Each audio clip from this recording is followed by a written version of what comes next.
প্রিয় ভিউয়ার্স, আসসালামু আলাইকুম। আজ আমি আপনাদের একটি অবাক করা বিষয় দেখাবো।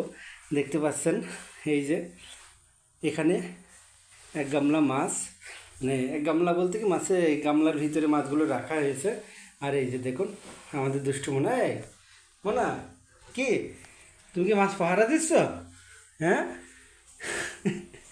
এই দেখুন প্রিয় ভিউয়ার্স, আপনারা দেখতে পাচ্ছেন সে কীভাবে বসে থেকে মাছগুলো পাহারা দিচ্ছে। সে আসলে এখানে মাছ কুটে বেছে রাখা হয়েছে, তারই খাবার অবশ্য, কারণ এই বাজার থেকে নিয়ে আসার পরে আমরা ফ্রিজে রেখে দিয়েছি এবং তার জন্য সেদ্ধ হচ্ছে। এই যে এখানে ফ্রিজে রেখে দেওয়ার জন্য রাখা হয়েছে এখানে। আর এই যে প্রেশার কুকারে তার জন্য পেঁপে দিয়ে আর মাছ দিয়ে সেদ্ধ করতে দেওয়া হয়েছে। আর এই যে এখানে মাছ, এখানে দুষ্টুমনা সে পাহারায় আছে তার নিজের খাবারটি। আর তার জন্য রান্না করার পরে তাকে খেতে দিতে হবে। আর সে এখন পাহারায় আছে। তো দুষ্টুমনা তো পাহারায় থাকো, তারপরে একটু পরে আরিয়ানের আম্মু এসে এগুলো তুলে নিয়ে যাচ্ছে।